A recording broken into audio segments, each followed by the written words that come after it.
Coming up on Bridge City News, a romance scam has hit Canada. We explain the best way you can protect yourself from these fraudsters. Alberta's Minister of Agriculture and Forestry stopped by our studio to discuss challenges farmers and ranchers face today. And the Chinese ambassador to Canada has a warning for our country. We will explain.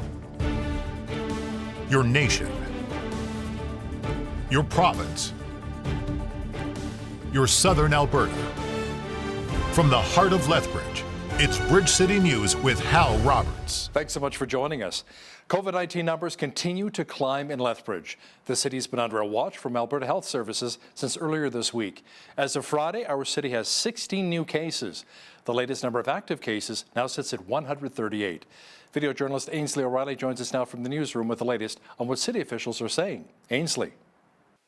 Well, Hal, on Wednesday, Lethbridge Mayor Chris Spearman spoke about who's exactly impacted by this virus. He said that 3% of our population has a compromised immune system, and about 17,000 people are aged 65 and over, making them more vulnerable to the virus. He tweeted Friday morning saying that if COVID numbers in Lethbridge keep rising at an alarming rate, you can expect Lethbridge to take additional measures to keep people safe and to keep businesses open. Now, we don't have word yet on what those measures might be.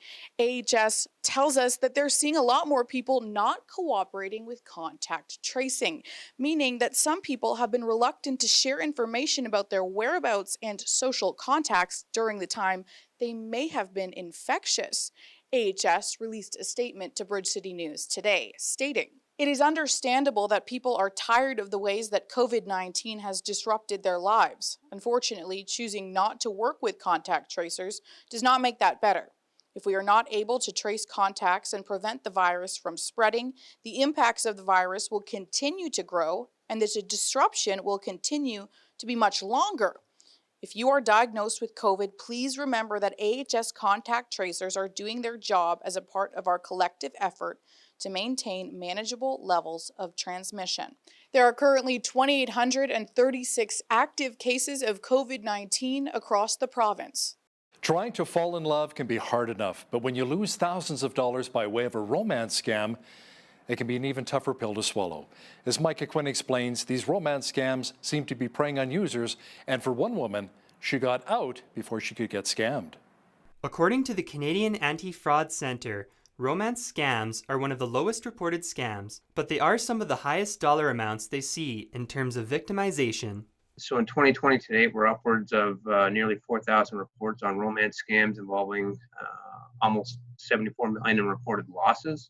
But it only ranks about number 12 on the list right now in terms of top reported frauds, and it has a lot to do with the emotional and psychological stigma associated with romance scams. For one woman named Belle, she says she met a man online who said he was a cardiac surgeon for the United Nations and World Health Organization. Said he worked there for 20 years and he was getting close to retirement. So he wanted to come home and just be able to relax and live a normal life. He started off very romantic, very caring, very kind, generous, very supportive. I was going through a personal hard time in life, and he was just very supportive with that. Belle says she encountered some red flags after talking to the fraudster for a while. One thing I never did was give out any information that would that they would have access to anything. They didn't know exactly where I lived. He didn't know my email address. He actually asked for my email. Don't ever do that, because they can get your information by email. Wanted my banking information, and that he would, get his friend to deposit the money. Never ever give out your banking information, anything like that. There are some key indicators on how to spot one of these scams. When a online relationship escalates really quickly, somebody's professing their love, claiming they want to marry you, and you've only been chatting with this person for a shorter period of time, 2 weeks to 2 months. At the same time, we see them carry on, so it's about trust. The fraudsters are trying to gain your trust, so they're willing to take their time if you're not jumping into that relationship really fast. Thompson says it's important to report to your local police if you do encounter a romance scam. For Bridge City News, I'm Micah Quinn.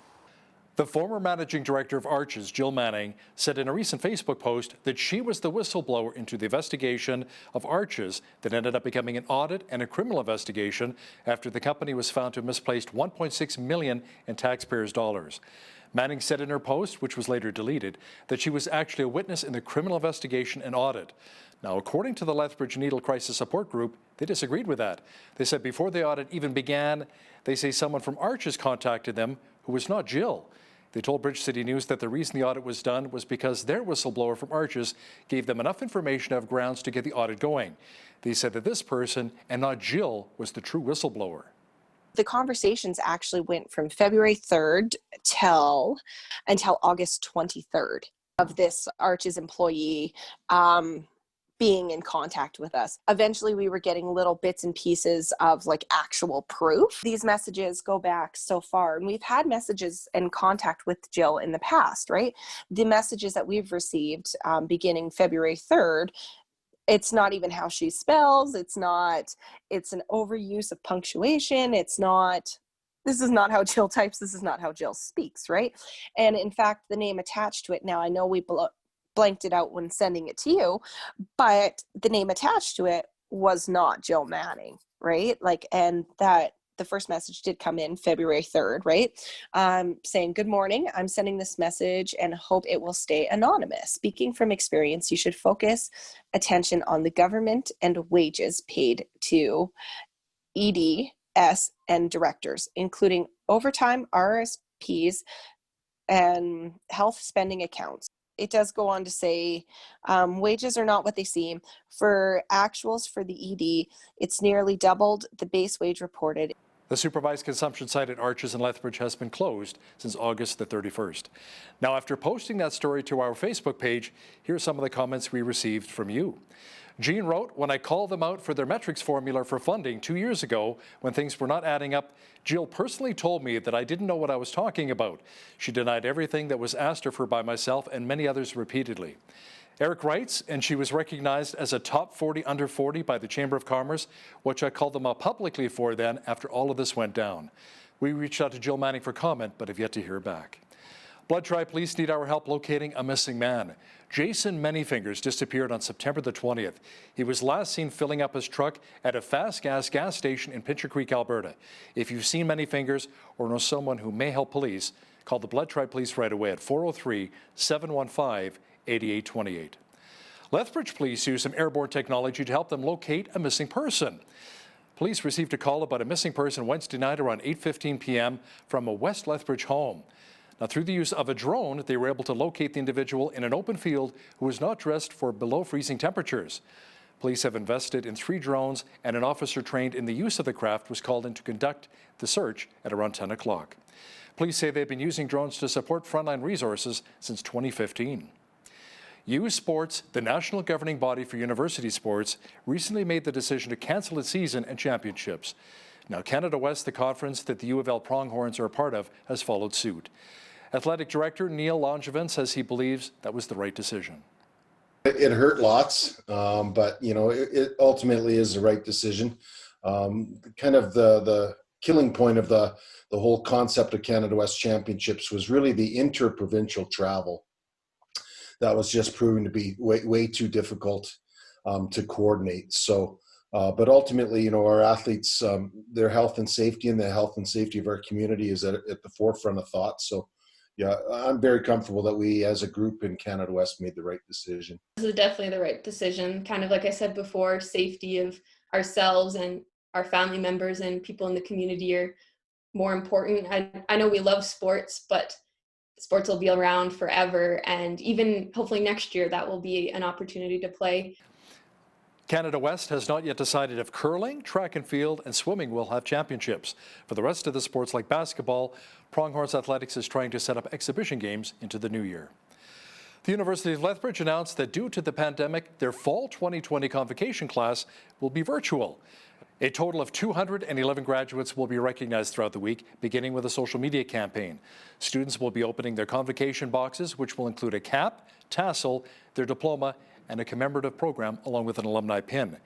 The event kicks off with the release of the official convocation video on Saturday, followed by a message to graduates from Rick Hansen on Sunday. There will be other events continuing throughout the next week. The city of Lethbridge doesn't anticipate heavy snowfalls this season, but as they say in southern Alberta, you blink and the weather's changed. City officials say that COVID-19 protocols will help improve worker safety when it comes to snow removal in our city. I think we're actually going to be more safe. We've split our staff up. In the unlikely event, we've been working on cross-training other departments and making sure that we always have people available to head out and service the public. And in some ways, running transportation is easier in the winter because in the summer they work in crews and they're fixing the road and they're working together. But in the winter, it's oftentimes they're working just in their own machine. And it's tremendously easier to physical distance and sanitize and, keep everyone separated in the unlikely event people did start to get sick. Winter is here, and we know in Alberta that it can change quite quickly, and we need to make sure that we're staying on top of that from an individual perspective.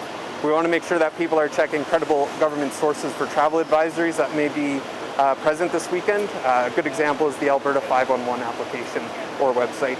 Additionally, we want to make sure people are checking on their vehicle emergency kits, ensuring that it's available for a wide variety of scenarios. You could be stranded for a short while or a long term, and we want to make sure that people are prepared to make sure that they can take care of themselves.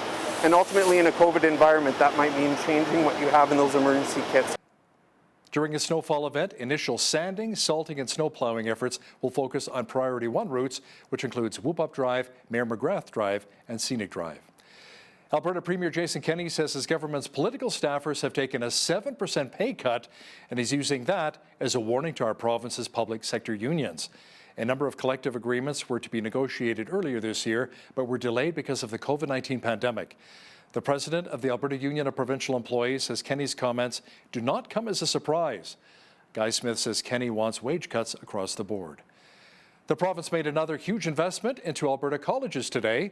Olds College will be receiving a $10.5 million grant over the next 3 years. The funds will go towards leveraging research capacity and creating new teaching opportunities in the agriculture sector. Alberta Agriculture and Forestry Minister Devin Dreeshen said in a release today, tremendous barley varieties have been developed under Alberta's barley breeding program, and a more farmer-focused research program under Olds College will make a good thing better. The province says that Alberta's barley breeding program has been developed and introduced several new varieties of barley to both domestic and international markets. A veteran police officer in Calgary has been charged with assault. Police say it is in connection with an off-duty incident on October the 8th. RCMP arrested the officer the following day, charging him with assault and mischief to property. Officials say the officer's name, details of the offences, and where they took place are being withheld to protect the privacy of the complainant. The officer has been placed on administrative leave. Prime Minister Justin Trudeau says Ottawa has no jurisdiction to force provinces to make changes to their long-term care systems. Trudeau says the COVID-19 pandemic laid bare the deficiencies in long-term care homes, and it is all on the governments and all governments to ensure vulnerable seniors are protected no matter where they live. Well, first of all, the federal government has no jurisdiction over the running of long-term care homes in this country. So we don't have a baggage of experience as to what works best and what doesn't. That's why our proposal around national norms is very much around sharing best practices, first and foremost, between provinces. We've seen varied outcomes in various provinces around our seniors. And I think every Canadian can understand how important it is to make sure that all of our vulnerable senior citizens are properly protected, regardless of which province or territory they happen to live in. Indigenous Services Minister Mark Miller says the death of Joyce Ekechikwan in a Quebec hospital after staff subjected her to anti-Indigenous slurs is shocking, but evidence of an age-old problem. He has called for a meeting with Indigenous leaders about their experiences and ideas on what can be done. It's an urgent call for action where those present will be tasked to reflect upon the information shared, as well as the well-documented existing body of work on systemic racism in the healthcare system to inform concrete measures that we can all take so that Indigenous peoples can access the best care, first-class care, the same the rest of us enjoy. A First Nations chief in Nova Scotia says his band will sue people who attack its lobster harvesters or damage their property. Chief Mike Sack also says Ottawa needs to send more law enforcement to protect his people. Threats and violence by non-Indigenous fishermen opposed to the Micmac lobster fishery erupted this week. It's come to the point where it's a matter of, do our lives matter? Do you know what I mean? Where we only have a very limited number of people there. And with that, we're taking upon ourselves as a community. We have hired some lawyers that we're going to pursue legal action against any individuals, any entities, any companies, any corporations, or groups of fishermen that will that are interfering with our right to fish. The Chinese ambassador to Canada is warning the Trudeau government not to grant asylum to Hong Kong residents fleeing a national security law imposed by Beijing. The ambassador says if Canada cares about 300,000 citizens in Hong Kong and the Canadian companies doing business there, it should support Chinese efforts to fight what he calls violent crime. Those efforts to fight violent crimes, those efforts to make sure that the one country, two systems is more steadily and comprehensively implemented in Hong Kong. And that is exactly what the national security law in Hong Kong SAR is meant to be. So I would like to suggest that people here take an objective and fair view of what's happening in Hong Kong. The overwhelming majority of Americans believe the United States is divided about its most important values. According to a recent survey, most say those divisions would worsen should U.S. President Donald Trump win a second term. We saw that a large number of people, more than 80%, think that the country is very divided on important issues. It's not surprising that Biden supporters think that Biden would be better at uniting the country, and Trump supporters think that Biden would not be good at uniting the country. The percent of Biden supporters who think that the country's divisions would worsen under President Trump's reelection is enormous, almost all of them. Whereas Trump supporters, 25% said that the president, rather than uniting the country, would make it more divided if he was reelected. So that's actually something that's different than we would find ordinarily with a candidate's supporters. You know, almost 90% of voters think that this election is going to have very serious consequences on the country. Whoever wins will have serious consequences, and a large number of people think that they'll have serious consequences on themselves personally. And so we're finding that there's a large number of people who are very interested in this campaign. They're watching the news, they're reading the news. 3/4 are watched at least one of the debates. Neither camp has very excited supporters. They're interested and they're maybe anxious, but they're not particularly excited about this. It was on this day that Frances Marie Antoinette was beheaded, John Paul II is chosen as Pope, and novelist James Michener dies. This is Today in History for October the 16th.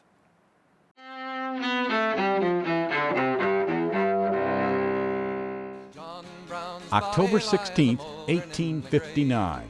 John Brown's body lies a mouldering in the grave, but his soul goes marching on. An incident that brings America closer to civil war.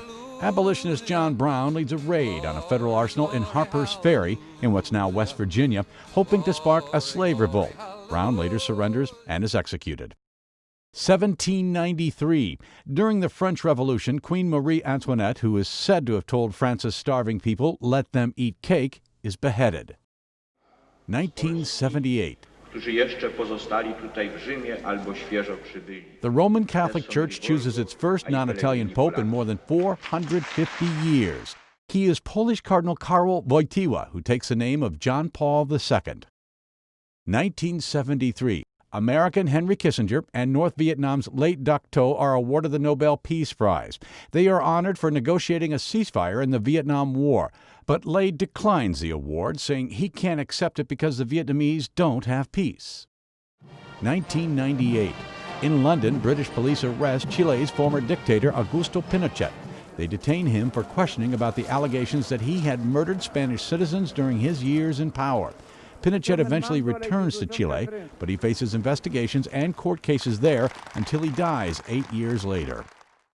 1916. Margaret Sanger opens the first birth control clinic in Brooklyn, New York. She is later arrested and serves 30 days in jail after police raid the clinic. 1987. End of a 58-and-a-half-hour drama in Midland, Texas. That's where rescuers free Jessica McClure, an 18-month-old girl trapped in an abandoned well. And 1997. Novelist James Michener, whose South Pacific Tales inspired a Broadway musical, dies in Austin, Texas. Today in History, October 16th. Tim McGuire, The Associated Press. There are some great movies playing at the Mill in Lethbridge once again, including Hope Gap and Over the Moon. With more, here's the Movie Mill Minute.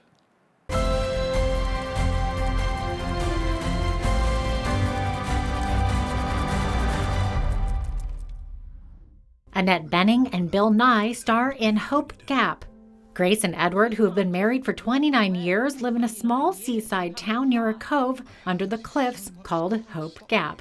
When their son Jamie comes to visit for the weekend, Edward informs him that he plans to leave Grace that same day. Now there's only one.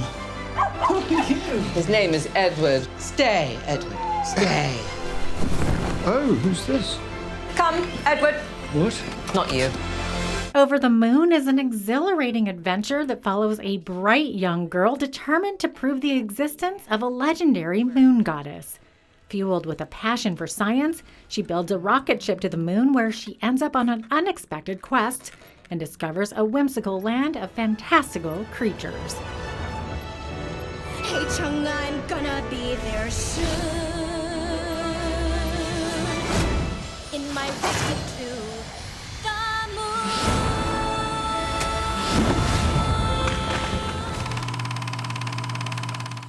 Great movies playing at the Mill once again.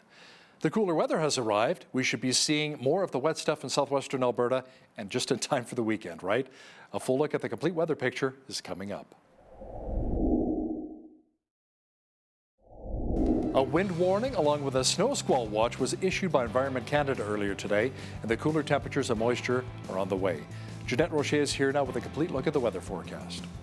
Tonight, 2 to 4 centimeters of snow can be expected, a low of -5, and wind chill will feel like -11 overnight. Into Saturday, cloudy with 60% chance of flurries in the morning. High of -5. -5 also expected for Sunday, but under sunny skies. Sunshine also expected in the forecast for Monday with a high of 5 degrees. And then look at that temperature switch all the way up to 12 degrees on Tuesday with a mix of sun and cloud. Then back down to 5 degrees for Wednesday with heavy clouds and a chance of flurries for next Thursday with a high of 0 degrees. The ALMANAC tells us that this time of year we should be seeing temperatures hovering more around 14 degrees and our average lows to be around 0. 27 degrees was our high temperature on this day back in 1963, and our record low for this day was -11 in 1969. 7:55 a.m. was our sunrise, and sunset this evening 6:39 p.m. Let's take a look at what's happening across the country for the high temperatures for Saturday. Mix of sun and cloud expected on the west coast. Both Victoria and Vancouver can see highs of 12 degrees. -4 is the high in Edmonton with a mix of sun and cloud. Same thing for Calgary, high of only -4. Over into the rest of the prairies, Saskatoon's a high -3 with a mix of sun and cloud. Partly cloudy skies also expected in Regina with the same temperature. And 3 degrees is the expected high in Winnipeg with a chance of flurries. Toronto and Ottawa can see lots of sunshine and 13 degrees. 13 also the high for Montreal with a mix of sun and cloud. Over into eastern Canada as we look to the Maritimes, we're going to be seeing lots of rain over there. Heavy rains at times in Fredericton with a high of 15 degrees. Chance of thunderstorms in both Charlottetown and Halifax with highs of 18 in both of those cities. St. John's, Newfoundland could see periods of drizzle with a high of 14 degrees. Air Canada's CEO is going to retire in February. The airline announced this morning that Calin Rovinescu will be replaced by the Chief Financial Officer, Michael Rousseau. Rovinescu has served as Air Canada CEO since 2009 and took over the top job after holding a variety of positions, including Executive Vice President and Chief Restructuring Officer. A San Francisco-based company denies it used TD Bank's logo to dupe consumers into handing over personal information that it could monetize. Plaid says it is surprised and disappointed a TD subsidiary has filed a lawsuit against it in a New Jersey court. The civil suit accuses Plaid of creating a user interface for financial services applications that may infringe on the bank's trademarks, logos, and green color scheme. A cabinet national security review has been ordered for the proposed sale of Canadian gold miner TMAC Resources, Inc. to a Chinese company. TMAC shareholders voted in favor of the friendly $230 million deal with Shandong Gold Mining in June. The national review under the Investment Canada Act raises concerns, however, that the deal may not be able to close by the February 8, 2021 deadline. The Deputy Governor of the Bank of Canada thinks central banks should have a backup digital currency ready to roll out if regulators decide to block Facebook's Libra version. The social media giant spent the last 16 months developing the Libra digital currency, but some countries may decide to block its use. Timothy Lane says that's when a central bank should have its own digital currency ready for people to use. He says the Bank of Canada has been working at a good pace to develop its own digital currency. Now, here's a look at today's markets. The TSX was down 62 points on the day to finish at 16,438. The Dow was up 112 points to 28,606. The S&P 500 was up a half a point to 3483, and the Nasdaq was down 42 points to 11,671. West Texas Intermediate Oil was down 8 cents to $40.88 US per barrel. Natural gas was even on the day at $2.77. Gold was down $9.42 to $18.99.29 US an ounce, and silver was down 14 cents to $24.16 US an ounce. Wheat is at $264 per metric ton, barley's at $255, canola's at $5.27, and corn is at $272 per metric ton. Live cattle were down 92 cents to $108.63, feeder cattle were down $1.45 to $135.03, and lean hogs were down 8 cents to $69.80. The Canadian dollar was up slightly over the past 24 hours to 75.81 US. Today's market numbers are brought to you by The Meat Box, your local butcher where quality matters. Recapping one of our top stories this hour, Alberta Premier Jason Kenney says his government's political staffers have taken a 7% pay cut, and he's using that as a warning to our province's public sector unions.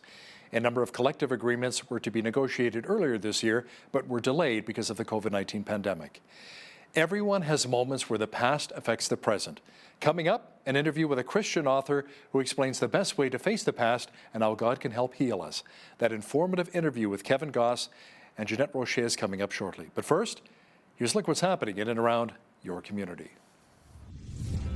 Here's your Bridge City News community calendar. Do you or someone you love have a gambling problem? Is it causing chaos to your life and relationships? Gamblers Anonymous holds weekly meetings on Tuesdays at 7 p.m. and Thursdays at 6 at 408 13th Street North. For more information, call 403-331-0822 or visit albertaga.net. Something new for anime fans. Every weekend, Nika Yuko Japanese Garden is hosting an Anime Saturday from 10 a.m. to 5 p.m. Watch videos on anime creation in the pavilion and learn fun trivia about your favorite anime characters. For more information, visit nikayuko.com. Go back in time and see what it was like to live as a pioneer. Coyote Flats Pioneer Village is a Western heritage museum located 1.5 kilometers south of Pitcher Butte. Walk through the village and see a railway station, post office, fire hall, school, and so much more. The museum is open daily from 9 a.m. to 4:30 p.m. with admission of $10 for adults or $20 per family. Mobility scooters are available to guests by donation. For more information, visit coyoteflats.org. And that's your Bridge City News community calendar.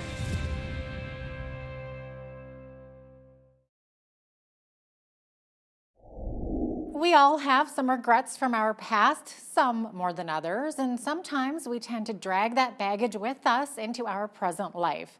Is there a way to forgive and redeem the past and move forward? Today's guest is Kevin Goss, a pastor and church planter in the Spokane, Washington region and author of Dry Bones, Redeeming Your Past, available at befortified.life. He joins me now from Skype. Kevin, thank you so much for joining me today. Thank you. It's a pleasure to be with you.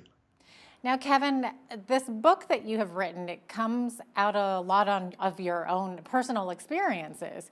Can you share what's happened in your own life that led you to write about the need for redemption? Yes, about 25 years after being in ministry, I reached a point of just significant, just burnout and reaching the end of myself. And there were some lines that were crossed ethically and morally, and just a, so to speak, a collapse of sorts. And I had to walk through a restoration journey. And out of that journey over the years, God gave my wife and I an opportunity to just share some of the lessons we learned and some of the hope that we received. What are some of the lessons that you learned in your own journey to healing? As part of the journey to healing, I learned that, hard work, even for good things, doesn't make up for dealing with some of the things in our lives from our past or some of the challenges in the present. I learned that bitterness and frustration, if not dealt with, can become a deep root in our lives. And I also learned that sometimes our perspectives can be skewed. As one writer said, our feelings are real, they just may not always be right. Yeah. So what advice would you give to someone who feels that they've maybe screwed up their past so bad that there's no hope for a better future? First, even though we can be surprised by the difficulties or the failures we face, that God wasn't surprised by them. It doesn't mean that he approved, but he can still fulfill his purpose and his will in our lives, even though it may look different than, say, our daydreams or the idealistic picture of what we thought it would look like. There is a road ahead. We just have to be ready to adapt, that God may creatively do it differently. Mm-hmm. Now, in your book, you break down three things, like into three different sections: glory days, regrets over missed opportunities, and healing from past pain. So why these three?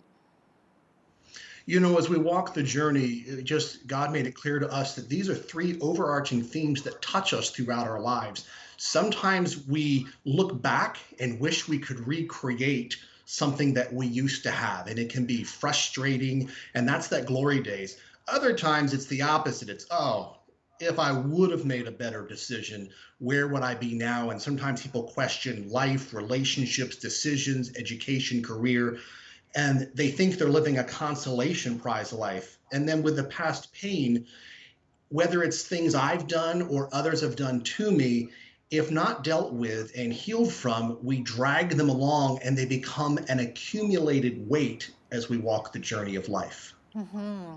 You write that our decisions can either break the bonds of the past or perpetuate past failures into ongoing behavior. What do you mean by that?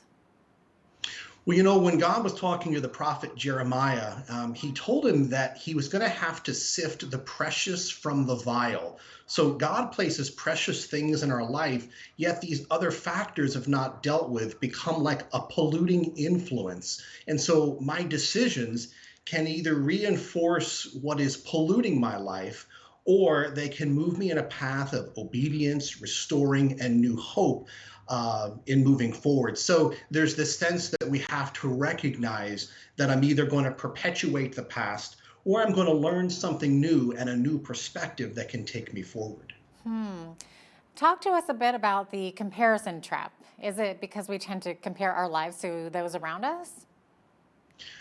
Very much. We can either be, we look at people we deem as more successful than us and we view ourselves as inferior, or we covet what they have. Or I can look at somebody I think is less successful or who has failed more than I have as a way to justify maybe weaknesses or blind spots in my own life. It's not that we don't learn from others, both their successes and their failures.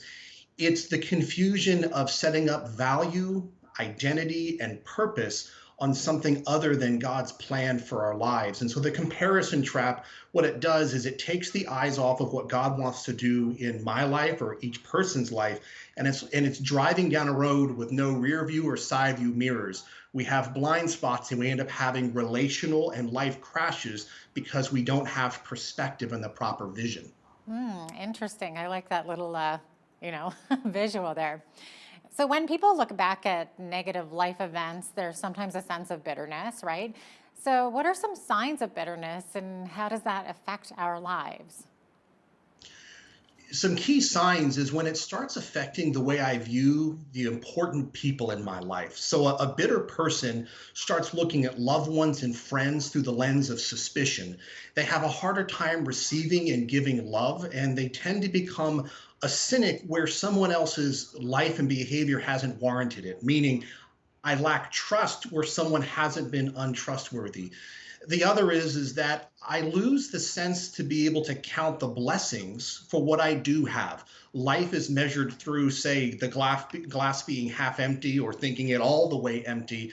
And I lose the ability to see that there are daily blessings, even though life also does have daily challenges. And those are two key factors that begin to reveal that bitterness could be rooting in someone's life. Wow. You say that when our past needs redeeming, we try to fix people around us rather than working on ourselves. Unfortunately, I heard one speaker say it this way: I love what the Bible says about others. I'm just not crazy about what it says about me. And one of the diverting tactics can sometimes be that if I can fix or control the world around me, I can feel better about myself, but I might be missing the point that there's things that God has to do within me. Sometimes we want to be the teacher when there are moments that God says we need to be the student, and understanding the place we are in our life and accepting that there's things we need to learn and to grow in is key to having our past redeemed. Wow. And these are all things that you personally have experienced coming through all of this? Yes, I spent a quarter of a century being primarily in the positions of leadership, people coming to me, expecting me to have the answers. And I went through a journey over years where God then placed me in positions of submission, of subordinate roles, where there was much for me to learn, almost like a shift in the middle of my life. And I began to see that many of the things that frustrated me had more to do with God needing to clear my perspective, deal with some things in my past, and give me fresh opportunities to move forward. So yes, all of these I had to walk through personally. Yeah. Now, do people going through problems like this, are they able to have they sought you out personally, almost as a counselor? There have been times, some through our writings, other times through speaking, and there have been other times through individual counseling that myself, along with my wife, have been able to work with individuals and couples for them to experience really God's best in their lives. We see ourselves as facilitators. We know this is a work that God needs to do in someone's life, but there are times skilled helpers make a significant difference. We know that was true in our lives, and we just want to be available to do our part, whatever God has for someone else. That's wonderful. So getting back to that wounded feeling, when someone has seriously wounded us, it can be so hard to truly forgive, right? Can you give us an idea of how to work through the forgiveness process and what's involved? I admit that it's a journey, but it does come with a few key principles. One, even if someone's hurt me horribly, I have to make a decision. Is Jesus Christ and what he did on the cross, is that ultimately greater than even the sins committed against me? It's easier for me to think of God forgiving me, but sometimes I'm concerned that he might forgive someone else because I feel like they might get away with it. So sometimes we hold on to things that are like, oh no, God might forgive them, kind of like Jonah, where he was concerned that God would forgive the Ninevites. And so a principle is that Jesus is even greater than their sin against me. A second is forgiveness doesn't make them right, but it does make me free. There was a wonderful pastor who his words taught me significant in that area. And third, forgiveness doesn't always mean the same relationship boundaries. They may change for the sake of safety and trust, but forgiveness is a way of the individual being free from that other person's sin against them. That's a great nugget of wisdom there. So how do you know when you've truly forgiven somebody? Well, I'd love to say that it's a magic moment. I would say that there's a few factors. One, when I find that negative thoughts and feelings about that person come up, that I'm more ready to bring them to the Lord and say, okay, God, I give them to you again today. Second, God begins to give an individual the ability to pray for other people that before they never thought they could pray for. And third, people are able to either move on in relationship without that person, if need be, because of healthy boundaries. And if there is the ability to reconnect where it's healthy and it's safe, they find that the road begins to restore relationship. That's case by case, depending on what has happened. But we find that some of those are the factors that we see that begin to reveal a forgiving spirit growing within us. Interesting. You talk about the games people play in your book, especially when they're trying to justify wrong behavior. What are some of these games? You know, they can be very subtle, although they're noticed more than people think. People can do it with their looks, like maybe they're trying to gain more attention from other people. It can be in their body language, their words. What ends up happening is through the relationships of life, people try to get emotional and relational needs met from people for whom it's not intended. So for instance, if someone's in a position of trust or leadership like I'm in, there are certain people that I'm to serve. It's not their responsibility to meet needs within me. Part of getting away from those games is recognizing that we have to want more for people than from them, and that no relationship and no person is really ever meant to be used as a manipulation to meet an underlying need that either needs to come from God or the right person he's put in our lives. You are full of wisdom, Kevin. Any final advice for viewers struggling with redeeming their past? I would just want them to know that at the moment, even if they have a hard time seeing the way forward, that God does have a plan for their life. It's not a self-help statement. It's a recognition that this moment is not their destiny. And I would encourage them to take intentional steps with God and maybe skilled, trusted others so that they can see that there is a light at the end of that tunnel. It may take time, but it can happen for them. What a positive message. And with that, it looks like we are about out of time. Thank you so much, Kevin, for joining us today. Thank you very much. It's been a privilege. The Alberta government recently announced partnerships with two post-secondary institutions, Lethbridge College and the University of Lethbridge. To talk more about it is the Alberta Agriculture Minister, Devin Dreeshen. Thanks for joining us in studio today, Devin. Well, great to be here. Thank you very much, Hal, for having me on your show. Absolutely. Now let's talk about this big investment, $2 million for the college, $1.8 million for the U of L. Tell me more about these initiatives. Well, it was a great partnership between the Alberta government and the college and the university here in Lethbridge, something that both colleges have an amazing research program already.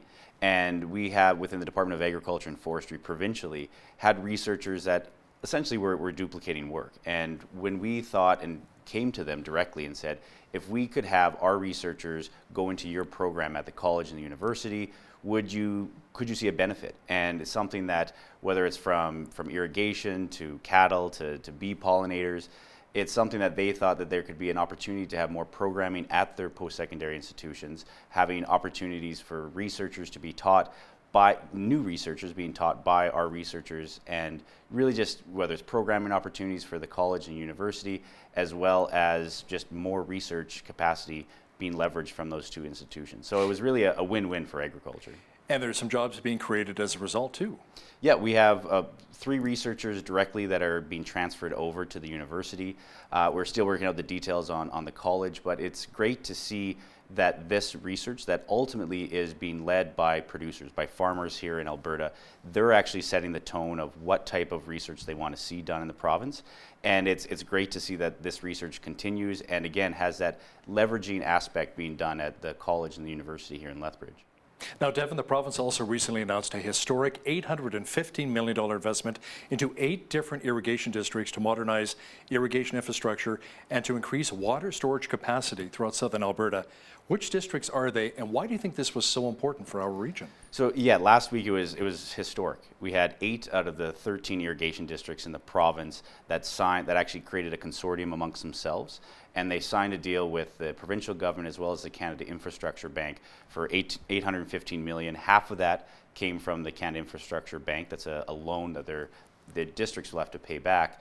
but also 20% funding from the district's 30% grant from the provincial government to make up that $815 million. And it's tremendous irrigation in the province of Alberta. We have about 1.7 million acres currently. With this expansion, it'll be another 200,000 irrigated acres.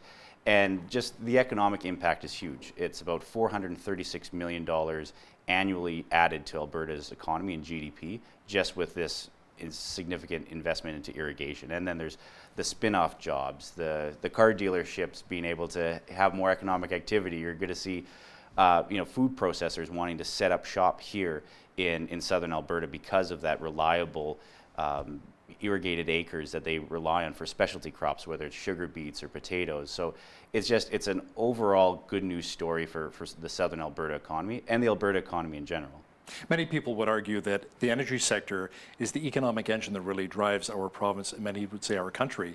But the energy sector, as you know, has been struggling for quite some time, the oil and gas sector.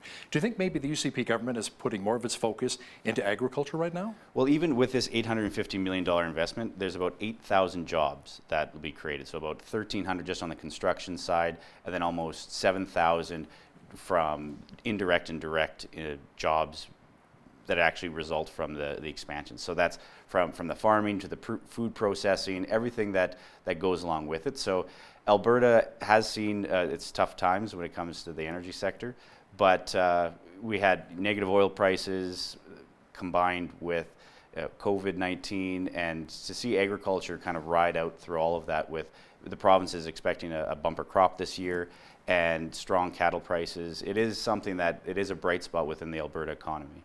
Moving forward, Devin, what kind of support do you potentially see down the road, for the grain sector and as well for our beef and hog producers?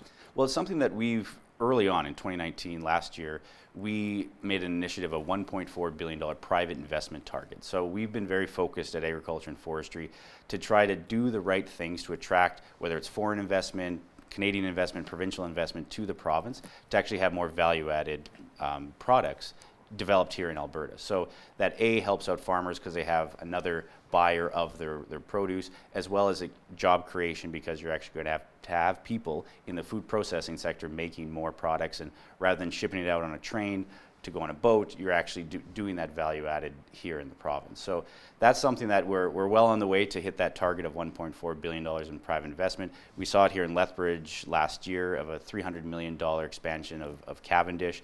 We've been talking to them for the potato processors to be able to try to do more, to double that footprint. So we are working with food processors to attract investment here in the province and let them do what they do best, which is create high quality food. China still will not accept Canadian canola from our farmers here. A lot of it's tied in, many people would argue, with Canada detaining Huawei executive Meng Wanzhou. Ever since then, it's like, no, we're not going to accept the Canadian canola. How much has that been a problem? How much has that hurt our canola producers? Well, it's a billions of dollars of market access loss due to what China did, but it is something that really gave, I think, a shock to the industry to realize that it's good for them to be able to shop around, to make sure that they have other trading partners around the world.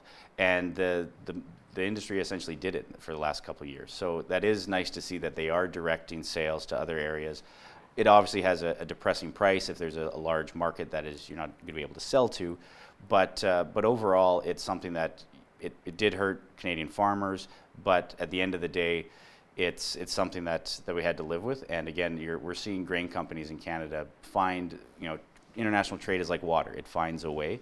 And it's great to see that at least canola prices now are relatively stable in Canada. So let's talk about some of those other markets, Devin, instead of putting all of our eggs, pardon the pun, into two baskets, China and the United States. Where else is Canada looking to? Which other countries? Well, it's actually, again, part of our economic relaunch and our Alberta's recovery strategy, especially focusing on agriculture, is we're doubling our international trade offices. So we obviously are focusing on the U.S. because they're our one and only neighbor. They're a huge consumer of what we have here in the province and what we produce, but also looking at Mexico, also Singapore as a major hub in the Southeast Asia market, because it's a growing area. They always want a high demand for their growing middle class of higher quality food, of higher protein, And so that is something that we produce, high quality food with clean air, clean land, and clean water. And that's something that sells internationally extremely well. And so we want to make sure that we can go out and promote our agriculture products around the world to every country, but to the leading major ones right now. And that's why we doubled our international footprint with our agriculture trade officers. How much do you think COVID-19 has really impacted our farmers and ranchers? Well, it was something early on. We asked the federal government to deem agriculture as an essential service. We did it, I think we were the first province to actually do it when COVID hit, because of the fact that everybody needs to eat. And it's something that we want to make sure that the supply chain of whether it's grain on trains getting to market, or even inputs coming into the province, whether it be fertilizer or medication for livestock, we want to make sure that those supply chains were not disrupted. And so it is something that the federal government did finally deem it an essential service so that there wouldn't be any disruption in international flow. But it's something that I had a lot of farmers, especially in seeding, that would call and say, well, self-isolating is pretty easy because I'm in a tractor cab miles away from anybody else. So overall, I think when you look at agriculture compared to other industries, it fared relatively well due to COVID-19 this year. I've been talking to some farmers as well here in southwestern Alberta. They're still irate about the carbon tax. They're saying, you know what, I have to dry my grains and this is really killing my business right now. What are you hearing from farmers? And especially now that Trudeau Liberals are talking about another carbon tax on top of the current one. Yeah, the carbon tax obviously had a terrible impact to farmers because they are a large user of energy, whether it's from heating barns or drying grain or operating equipment. But yes, as you pointed out, the clean fuel standards, it could be even worse than the carbon tax. So we are fighting the carbon tax at the Supreme Court. We wanted the Alberta Court of Appeals to 4-1 decision that the federal carbon tax was unconstitutional. So the musing of this clean fuel standards has the possibility of being even worse. So we are looking at it as a provincial standpoint of let's truly understand what the actual cost would be, push and nudge the federal government as much as we can to say that this is something that doesn't make sense, especially in our agriculture sector. It's so heavily trade dependent. We do compete internationally, and to have trade exposed industries like agriculture have to pay another huge carbon tax, it really just hurts our competitiveness and the bottom line of our industry. So the clean fuel standard has so much negative consequences if it were to be implemented, and it's something that I'm pretty sure as the province of Alberta we'd be fighting against. What kind of support is Ottawa really giving the Alberta agriculture sector here? And, recently, Seamus O'Regan, Minister, mentioned the $60 million to fight pine beetles here in Alberta. So that really helps. So is there a stronger connection as opposed to Ottawa and the energy sector? Well, giving credit where credit's due, Minister O'Regan, I met with him when Premier Kenney led a delegation down to Ottawa, and that was the very first thing I brought up was the mountain pine beetle. The federal government gave, I think it was $75 million over 3 years to the maritime provinces to fight to their equivalent of the mountain pine beetle in those provinces that was going around provincial borders. I made the case that the mountain pine beetle originated in British Columbia, spread over, wasn't managed properly, spread over into Alberta. We actually have the Saskatchewan government giving us $1 million a year to fight the mountain pine beetle in Alberta so it doesn't spread into Saskatchewan along the boreal forest. So my argument to Minister O'Regan was this is a national issue and there should be federal funds coming. And a year plus later, he did deliver. So $60 million over 3 years is coming from the federal government, and that'll be on top of what the province spends every year to fight the mountain pine beetle. And since 2004-06, I believe, we've spent over $500 million combating this disease or this pest that ultimately threatens about $11 billion worth of pine trees in the province of Alberta. So that's quite a bit, yeah. It's something that we have to do everything we can to try to mitigate it. And again, I did publicly thank Minister O'Regan for helping Alberta in this national fight. Now, you're a farmer yourself. You farm out in central Alberta outside of Innisfail. And did you have a bit of a bumper crop this year? Yeah, the barley was fantastic. Wheat was kind of normal. Canola wasn't as good as we were hoping for. But again, it's interesting to look at the crop reports from across the province. And in the southern parts, I think every crop was near a bumper if you could dodge the hail. Central Alberta was kind of a mixed reading. But there was a band north of Edmonton that really just had excess moisture the entire year. a lot of unseeded acres, and the Agriculture Financial Services Corporation, AFSC, their latest report is about 9-10% higher than the 10-year average. So an amazing overall crop coming out of Alberta, something that the CP and CN, our rail lines and the grain companies are trying to wrestle with. How can we actually make sure we can get this crop out to market? If not, we need bigger silos, right, to store all of these Well, crops. and on-farm storage is obviously an issue. And it's something that but it's not a good news story overall throughout the province. There are some areas, again, that band north of Edmonton, that they've had about 4 or 5 really bad years of just excess moisture. So although overall it could be a record crop this year, which is fantastic for the province, there are still pockets where it wasn't a good year. And that's something that the latest estimate that I saw was almost $500 million going out in crop insurance payments to those very wet areas of the province. So overall, a great ag news story, but there are some problem areas. But again, that's why we have crop insurance here in the province. What are some of the issues moving forward that a lot of our farmers and ranchers will face outside of COVID-19, the pandemic, outside of the carbon tax, and lack of moisture or too much moisture? Mm-hmm. Well, weather is always going to be a difficult issue, but I think so many farmers, they view red tape and just too much government interference as something that really holds them back. So whether it is a clean fuel standards or new regulations coming down on them, they're always fighting on the margins. And when they always get added government, so many farmers just say, just do no harm, just leave us alone as a government. So that's something that we, from a provincial standpoint, do everything we can to just set the playing field for our farmers and ranchers and let them compete on a global scale, because they have the knowledge, they have the know-how, and they can compete and do a fantastic job. Alberta beef is world-renowned.